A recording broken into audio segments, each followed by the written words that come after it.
Si no, siempre está la posibilidad de la Comebol, ¿viste? Eso siempre hay una regla. Siempre llorando. Bueno, Hay un señores, cartito acá. bienvenido a la segunda parte. Vamos a poner un poco de cordura. Vamos a ver ahora, muchachos, en esta segunda parte,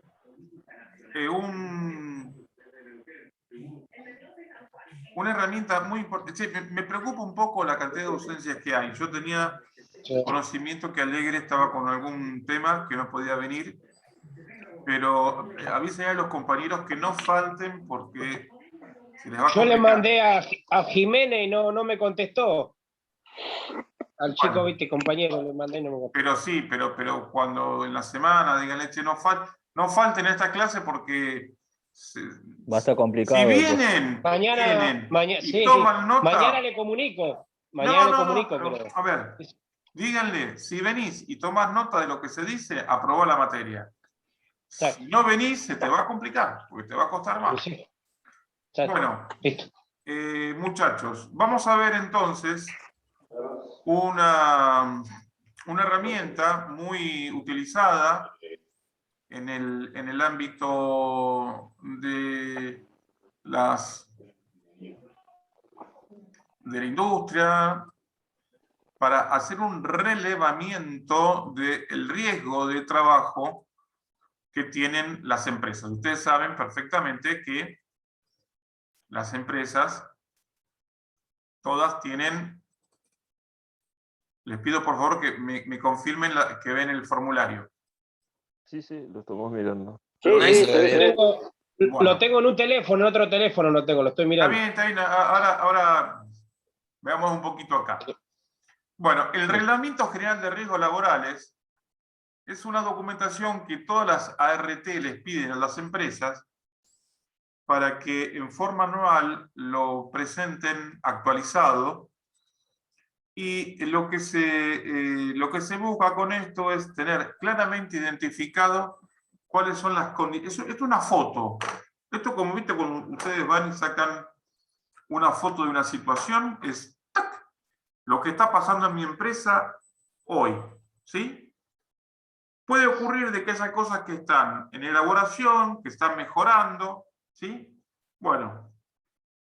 Ahora vamos a ver cómo se utiliza el formulario, pero es muy importante tener esta información porque nos permite hacer gestión de seguridad e higiene.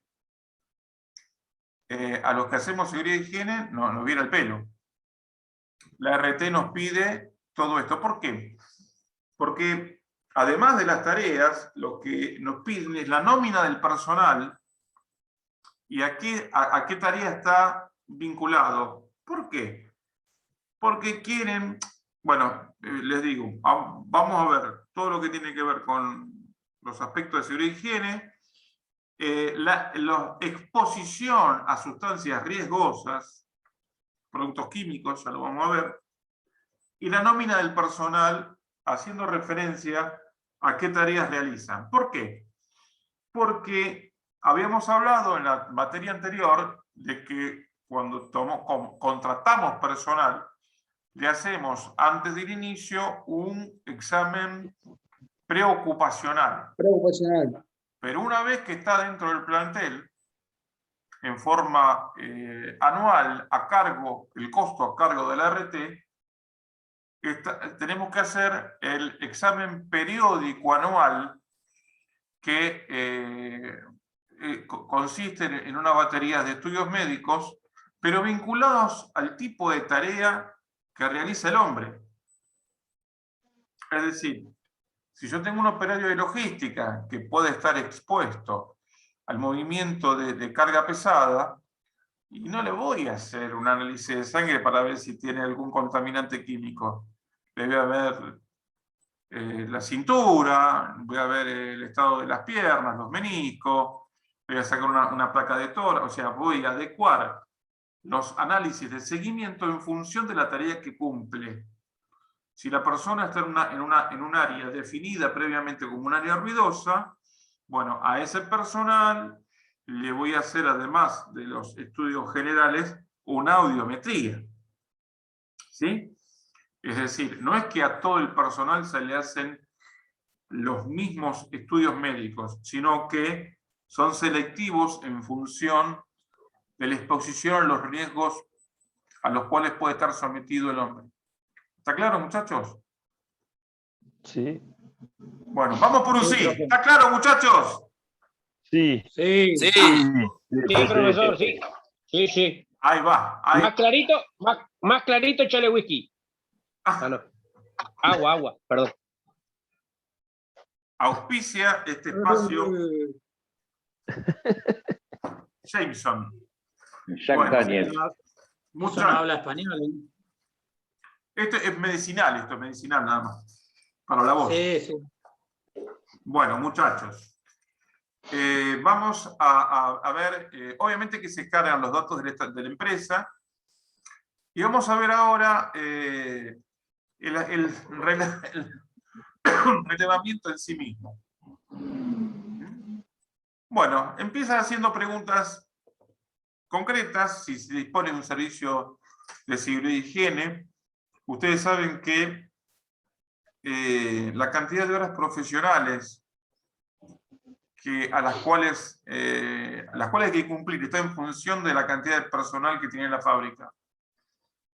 A punto tal de que cuando la empresa es una empresa grande y tiene 2.000, 3.000, 4.000, 5.000 empleados, directamente tienen que tener un servicio de seguridad y higiene permanente, interno, y hasta tienen que tener un servicio de primera atención médica interno, fijo, ¿sí?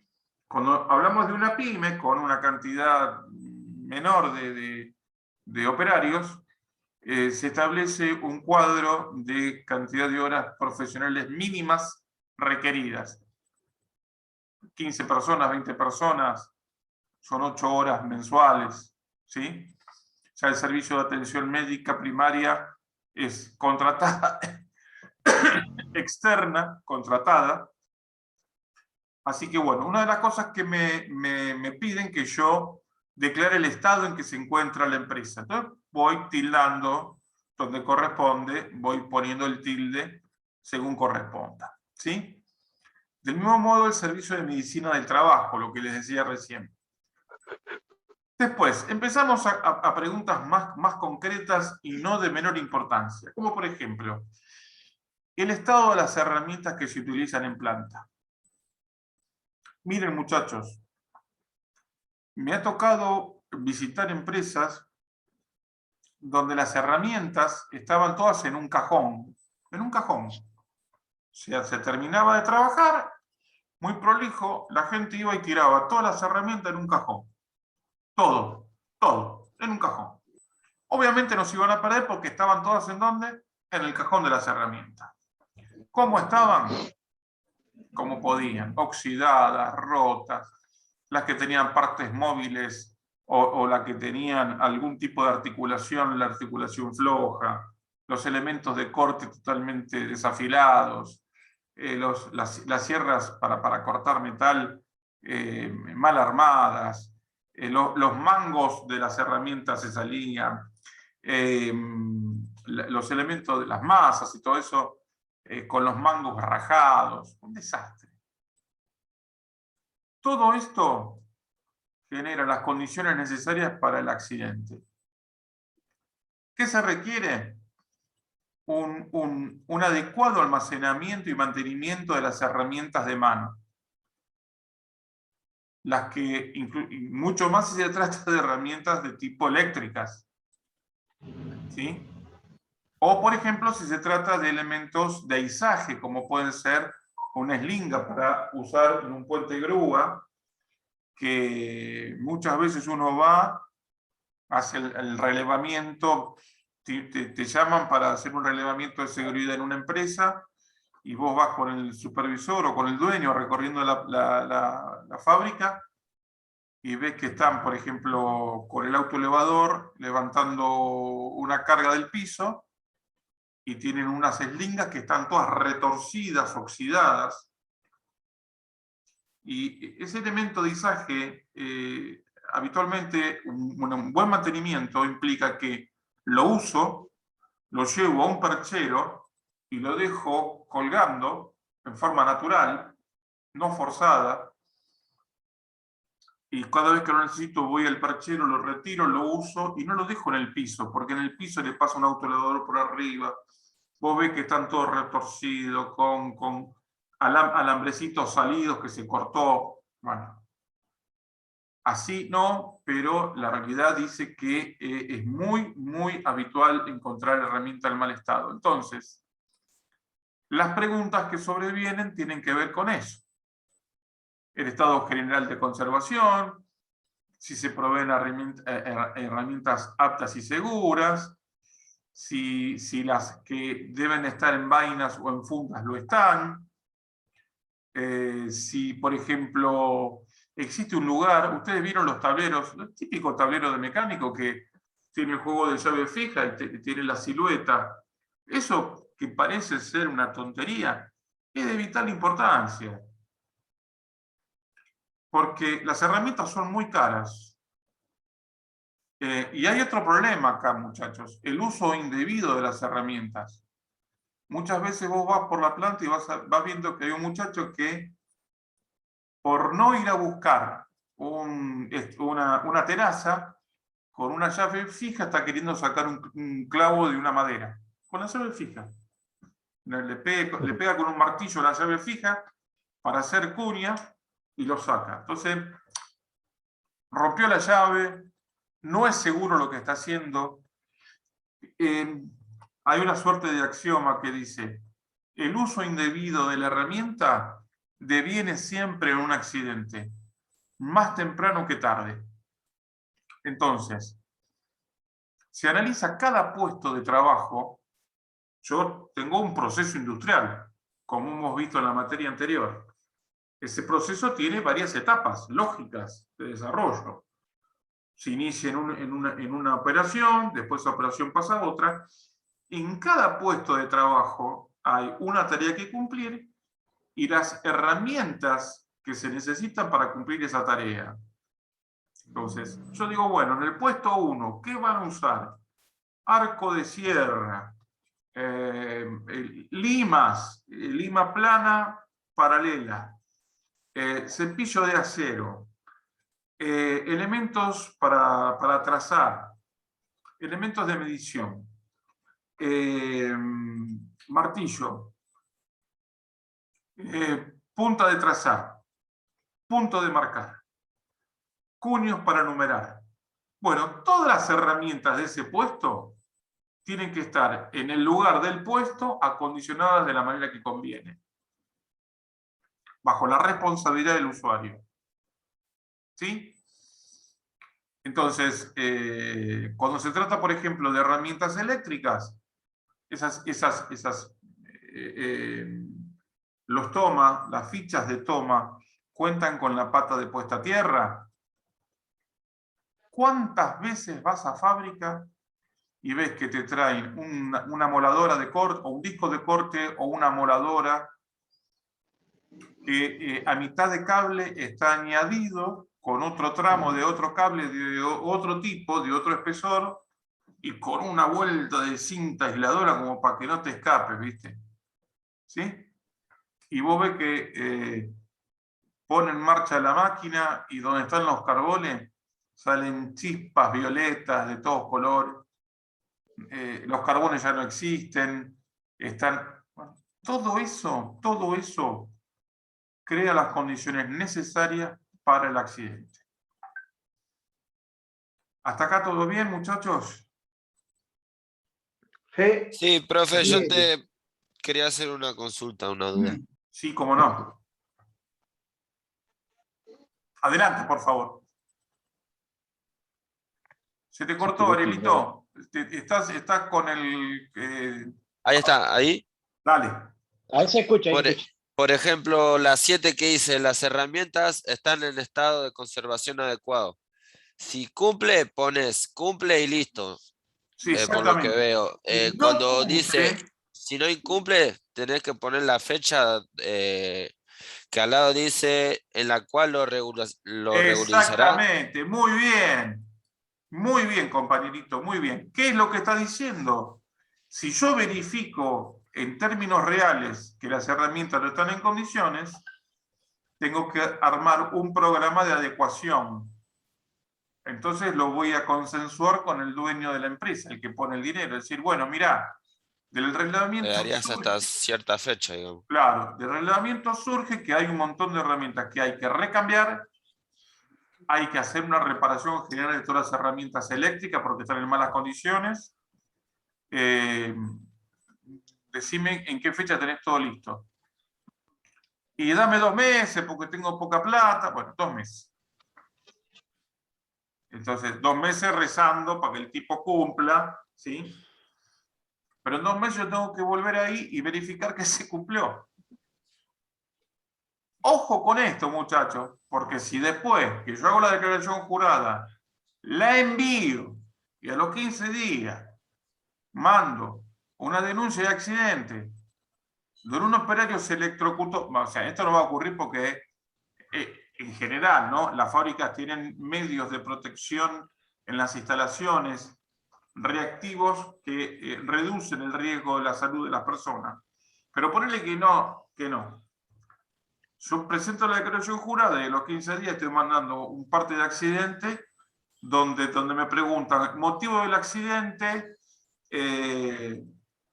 choque eléctrico por mal estado de la herramienta. ¿Sabe qué va a decir la RT?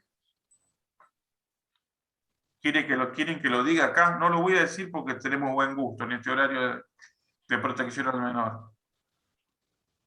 Lo mismo que pasa con el auto, cuando tenía la BTV al día. No, bueno, listo.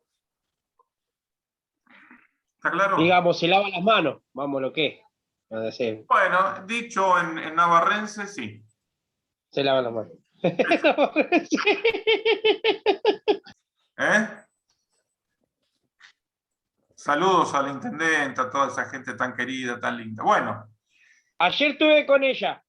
Sí, no me haga, bueno, no me haga distraer. Listo, ahora seguimos. Sí, maquinarias. Yo he visto, por ejemplo, yo soy muy fierrero, yo vengo del palo metalúrgico. Pero yo por lo general muchos ejemplos tengo dados de él. Herramientas, tornos, fresadoras, cepilladoras. Y vos ves que, qué sé yo, la caja de cambio de un torno, hay un mar de aceite en el piso. Y dices, flaco, están rotos los retenes de la caja, se está perdiendo aceite. Un pequeño momento que, según, ¿cómo haces para encontrar cosas que yo busco y no encuentro? Vos las encontrás y las rompes. ¿Cómo es la cosa? ¿Me puedes explicar cómo haces? ¿Qué? Bueno, perdón,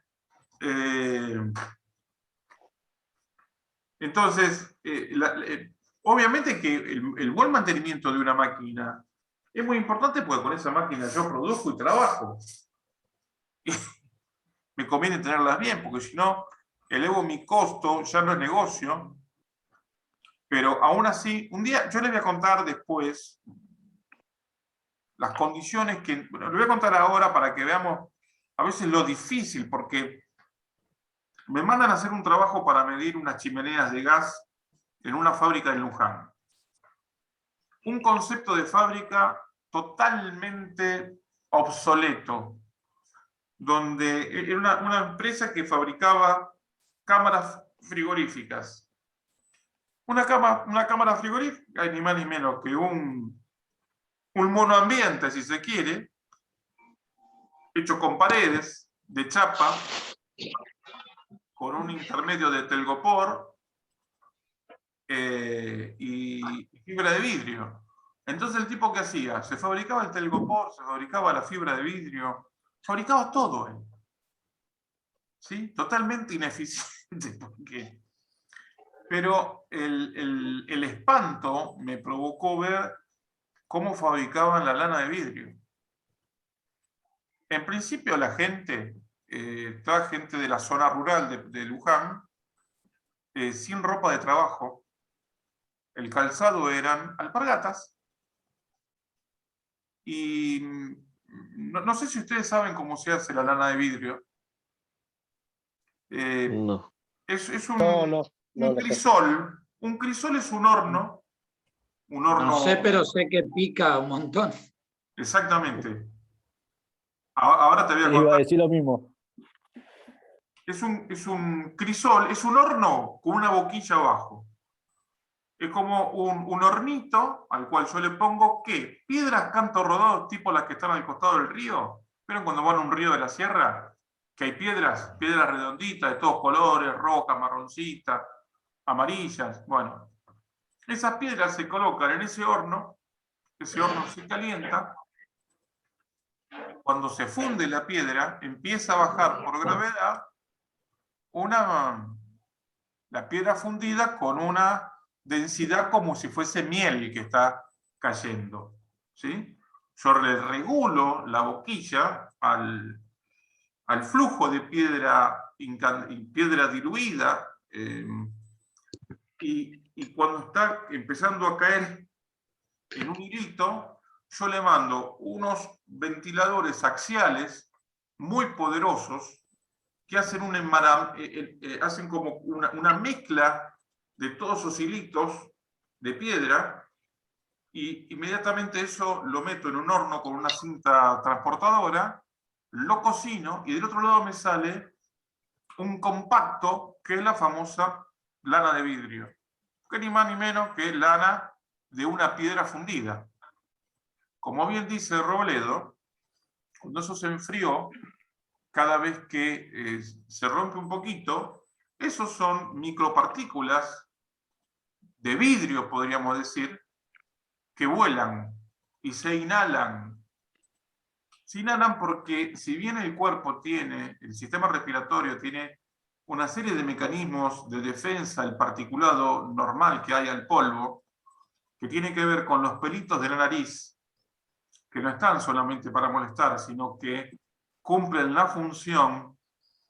Si uno ve el sistema respiratorio, el acceso por nariz, la nariz tiene estos vellos, estas vellosidades, que cuando ingresa una partícula que está en suspensión en el aire, activa el mecanismo del estornudo. ¿Sí? Cuando estoy en un lugar complicado, estornudo. ¿Qué estoy haciendo? Estoy evitando que pase al tracto respiratorio.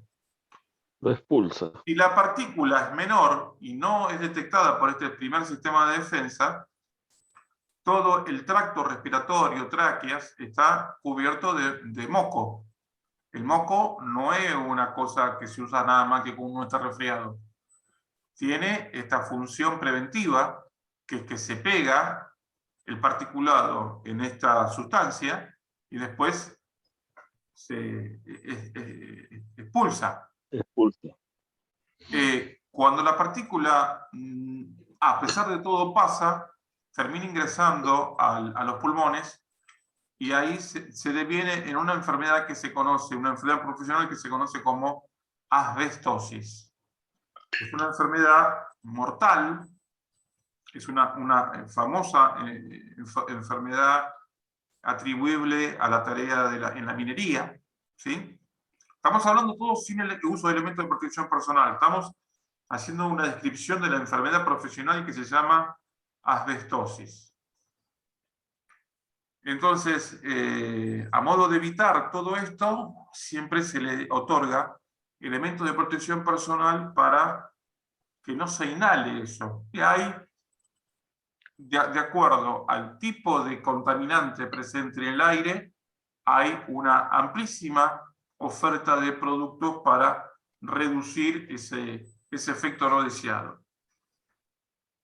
Bueno, se ve que a Luján no había llegado la tecnología de los elementos de protección personal, porque había un gaucho, porque les tengo que hablar en términos no ofensivos, sino descriptivos, meramente descriptivos.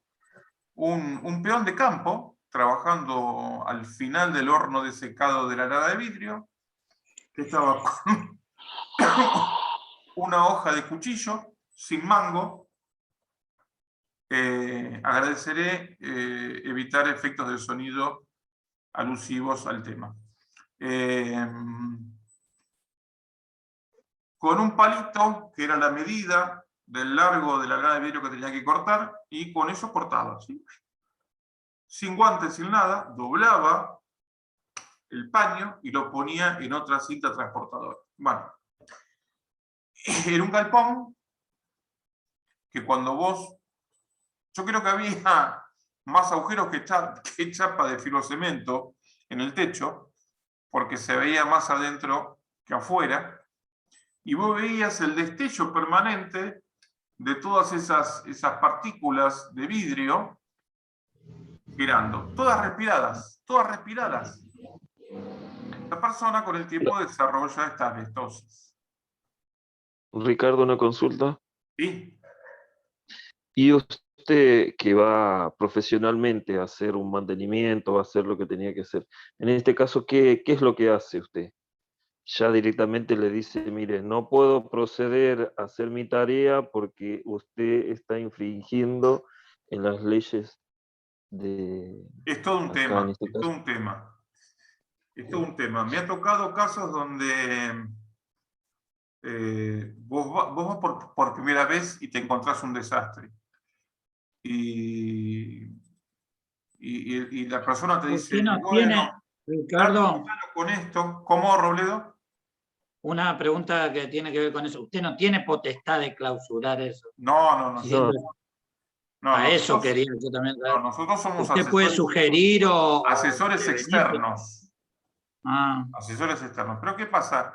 Las empresas, por lo general, yo gracias a Dios no hago más seguridad de higiene, porque me harté muchos años, como me preguntaba recién, creo que era Pablo, es agotador, porque es como el juego de la oca, avanzás un casillero y después retrocedes 3, porque es permanentemente. Comprar el...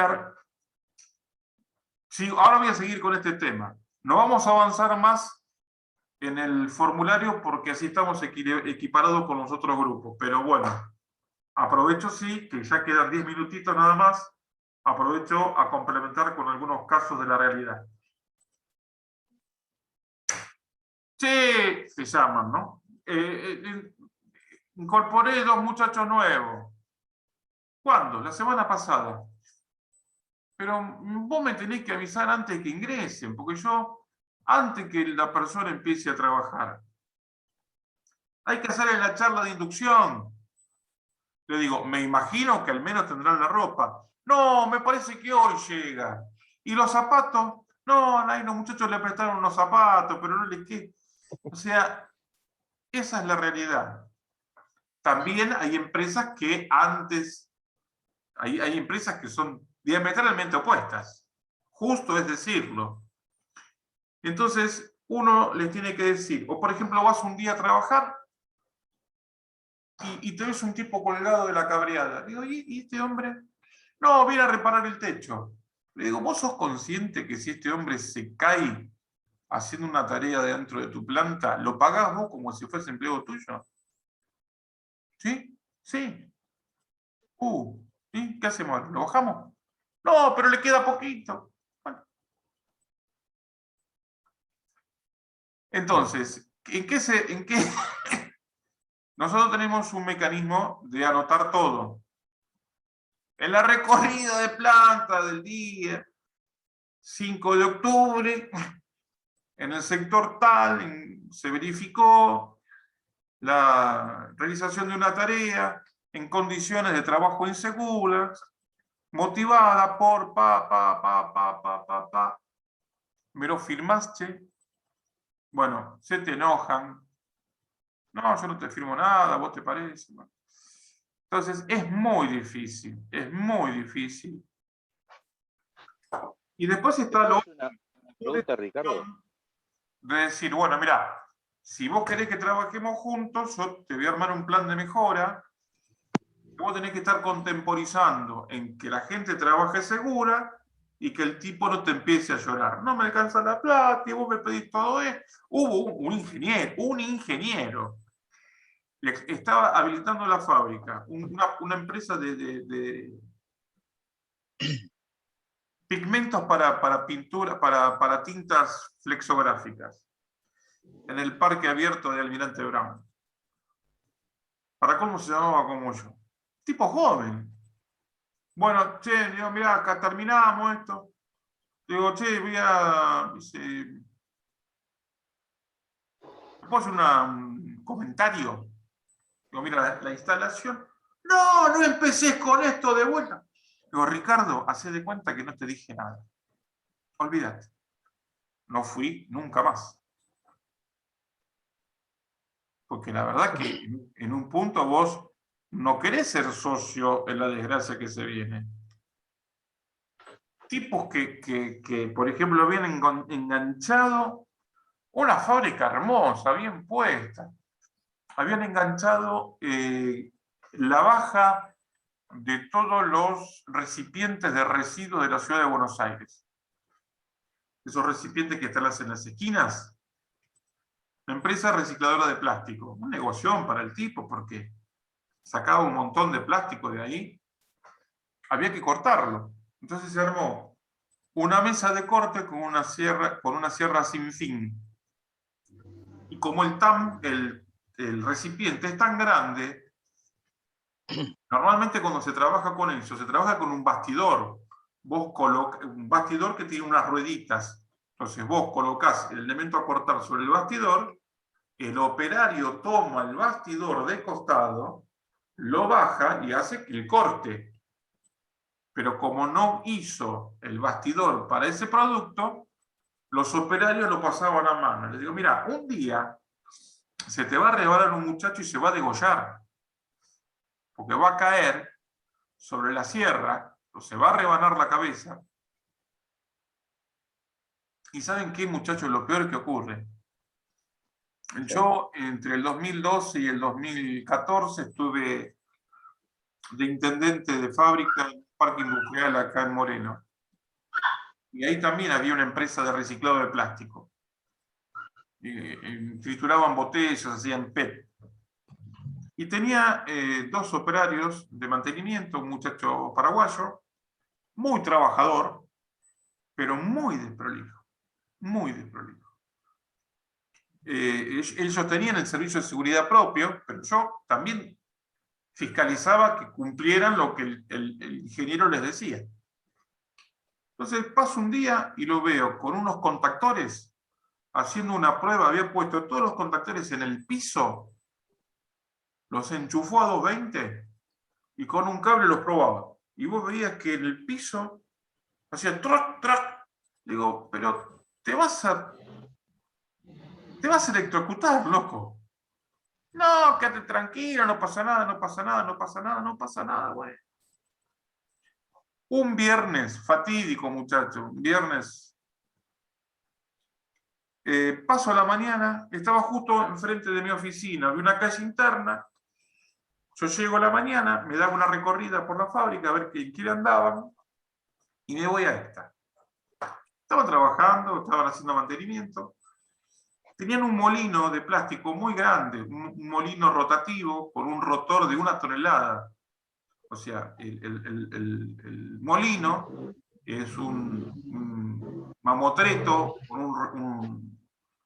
un rotor que tiene unas cuchillas helicoidales